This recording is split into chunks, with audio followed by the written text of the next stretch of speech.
ra'iisul wasaaraha xukuumadda federaalka Soomaaliya Mudane Xasan Cali Khayre oo ay weeliyaan wasiirka amniga gudaha iyo taliyaha ciidanka nabad sugidda iyo sirdoonka qaranka ayaa maanta booqasho dhiirigelin ugu tagay qaar ka mid ah ciidanka NISA kuwaas oo loo diyaariyay sugidda ammaanka caasimadda Muqdisho si u dareensiyo ciidanka inay yihiin kuwa shacabka Soomaaliyeed ay ku seexdaan horseedna waa horumarka dalkan la doonayo inuu gaaro.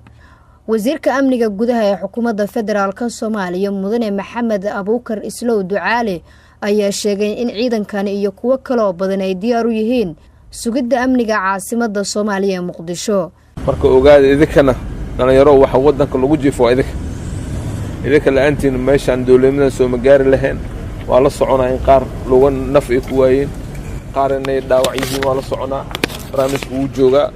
hadda dawlad hore way soo jirtay intii hore jirtay wax laga sheegi maayo laakiin wixii hore waa la bedelay oo ujeeda barnaamijka intuu idinku yimid goobaha joogtada kumaan doonaa waa idin daba socon doonaa hadduu Ilaahay yiraahdo haddii noqon lahayd wixii mushaaraad madaxweynaha hore oo badan qaadan barnaamijka waa joogaa mushaaraadka noqon caafimaad noqon lahaa qalabka waa in la dhameystir doonaa insha Allah hadduu Ilaahay yiraahdo. ra'iisul wasaaraha xukuumadda federaalka Soomaaliya Mudane Xasan Cali Khayre oo la hadlay ciidanka ayaa uga mahad celiyay sida wanaagsan ee uga go'an tahay inay naftooda u huraan difaacidda qarannimada iyo jiritaanka Soomaaliya. waa idin salaamay kulligiin marka hore marka labaad runtii waxa aad farxad iigu ah inaan idin imaado aan idin soo salaamo arko xaaladda iyo duruufaha aad ku sugan tihiin marka koowaad waxaan idinkaga mahad celinayaa sida aad waddankiina uga difaacdaan cadowga waxaan idinkaga mahad celinayaa in aad naftiina u soo diyaarisaan inaad dalkiina u hurtaan qofka bini'aadanka waxa ugu weyn oo bixin karo waa noloshiisa haddii aad aqbasheen noloshiina inaad u bixisaan dalkiina dalka iyo dadkuba abaal idinkaga hayaan waxaan aad uga xumahay kulligeen iyo dalkeennuba dhibaatada uu ku sugan yahay laakiin dal walba oo dhibaata soo marta waxaa dhibaatada ka bixiya rag iyo dumar maantana ummadda Soomaaliyeed waxa ay ka filayaan inay xoreeyaan waa idinka. Mudane Xasan Cali Khayre ra'iisul wasaaraha xukuumadda federaalka Soomaaliya ayaa tilmaamay in dawladda federaalka Soomaaliya ay xoogga saarayso taageerida iyo garab istaagga ciidanka qaranka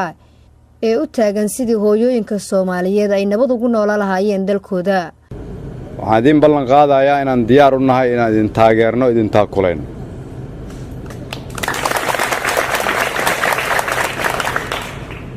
waxaan idinku dhiirigelinayaa inaad ku taagan tihiin dariiq dhab ah inaad dadkiina xoreysaan hooyooyinkiin iyo walaalihiin iyo adeeradiin iyo dadka idinka dambeeya iyo gabdhihiinna iyo xaasaskiinna inay jidadka nabad ku maraan wax ka sharaf iyo karaamo badan ma leh qof bilaadan uu samayn karo waxaad ka shaqaynaysnaa waa arrinkaas waan idinku mahad celinayaa waxaan ugu dambeyntii idin sheegayaa inaan aad raalli uga ahay wasiirka iyo taliyihiinna in loo soo xulay laydinkuna keenay inay idin garab istaagaan